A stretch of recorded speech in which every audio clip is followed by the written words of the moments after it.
अस्सलाम वालेकुम मेरे समझदार पाकिस्तानी। मेरा नाम रेहान तारिक है और आप मेरा यूट्यूब चैनल और फेसबुक पेज देख रहे हैं। करोड़ दरूद आका दो जहां नबी मेहरबा मोहम्मद मुस्तफ़ा सल्लल्लाहु अलैहि वसल्लम पर। इस दुआ और इस उम्मीद के साथ इस व्लॉग का आगाज करते हैं कि अल्लाह रब्बुल इज़्ज़त इस मुल्क के फैसला साजों के दिलों में समझदार पाकिस्तानियों के लिए नरमी पैदा कर दे। इस्टेब्लिशमेंट का गुस्सा आसमान से बातें कर रहा है। Chief of the army staff general Asim Munir, DGISI general Adeeb Anjum समेत इदारों पर जो तनकीद खुलेआम की जा रही है, अदलिया से जो रिस्पॉन्स सामने आ रहा है, जहां सब्र का पैमाना लबरेज हो रहा है, वहीं गमो गुस्सा भी बढ़ता चला जा रहा है।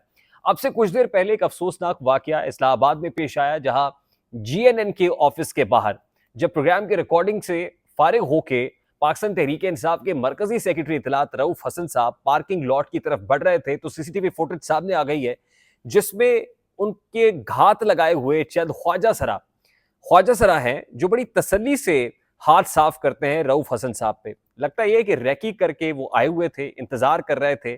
सबसे पहले पैसों का तकाजा किया जाता है, तो रऊफ हसन साहब यही समझते हैं कि जैसे ख्वाजा सरा है, शायद को भीख मांग रहे हैं या पैसों की जरूरत है। लेकिन देखते ही देखते आनन फानन उन पर ब्लेड से, तेज धार ब्लेड के साथ हमला किया जाता है, जिससे उनका जो दाएं तरफ का जो जबड़ा है वो बताया जा रहा है कि खासा मुतासर हुआ है। यहाँ से स्किन जो है वो भी जो है वो डिटैच हुई है।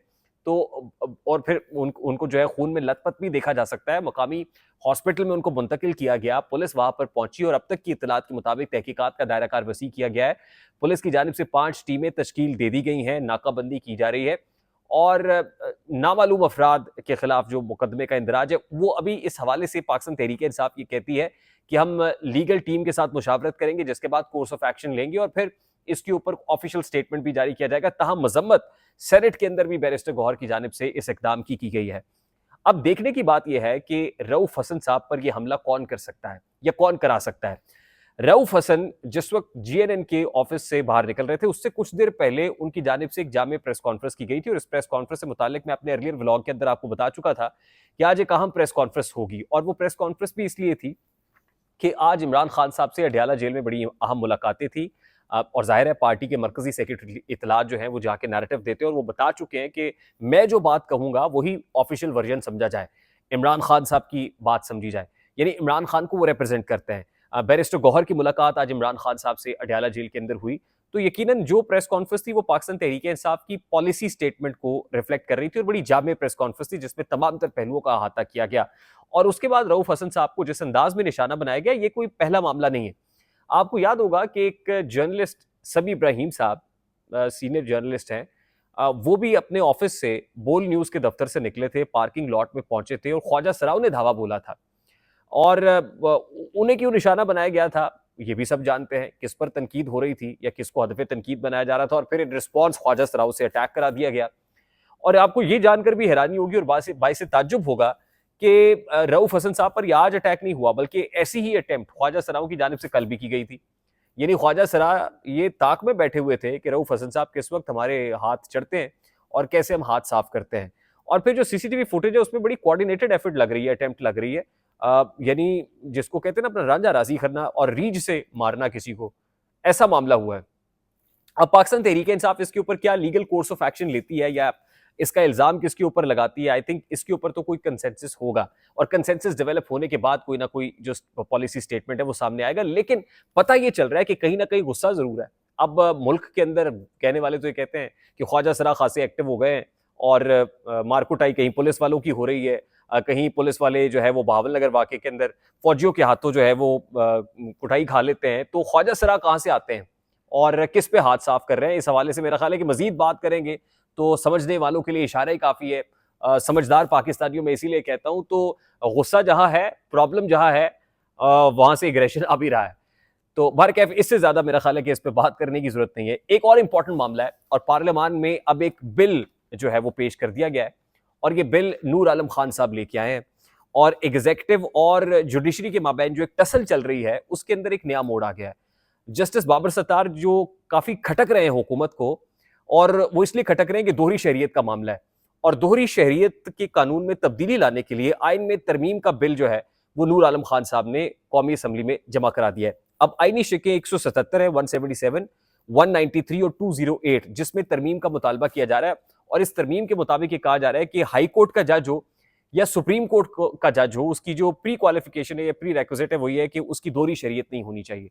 हत्ता कि जो जुडिशल ऑफिसर्स हैं, जो हाई कोर्ट के मुलाजमीन हैं, अफसरान हैं, उनकी भी दोहरी शरीयत के ऊपर पाबंदी लगाने का मुतालबा किया गया है कि इससे जो स्टेट का है नुकसान होता है और कॉन्फ्लिक्ट ऑफ इंटरेस्ट आ जाता है। ये स्टेट के मफाद में, लार्जर इंटरेस्ट के अंदर नहीं है, इसलिए ये तरमीम जो है वो टेबल कर दी गई है पार्लियामान के अंदर। तो इसका मतलब ये है कि जस्टिस बाबर सत्तार साहब जो इस्लामाबाद हाई कोर्ट के जज हैं वो, और फिर जस्टिस मोहसिन अख्तर कयानी साहब, ये दोनों तो इस्टेब्लिशमेंट की हिट लिस्ट पे हैं और इन्होंने भी इस्टेब्लिशमेंट को या एजेंसीज को अपनी हिट लिस्ट पे रखा हुआ है। अब हुकूमत के रास्ते पूरी कोशिश की जा रही है कि दोनों को जो है वो मजा चखाया जाए और पेनल्टी ये पे करें। ये मामला जुडिशल काउंसिल के अंदर भी आने वाले दिनों में उठेगा, लेकिन उससे पहले ही लगता ही है कि ये दोनों जजेस और फिर इस्लामाबाद हाई कोर्ट के जजेस मिलकर कोई ना कोई काम कर जाएंगे, क्योंकि 1 साल के बाद एक मुकदमे को आज इस्लामाबाद हाई कोर्ट के अंदर लगाना और उस दरखास्त को खारिज कर देना, लगता ये है कि कोशिश ये की गई है, अटेम्प्ट ये की गई है कि आज ही इसको निपटा लें।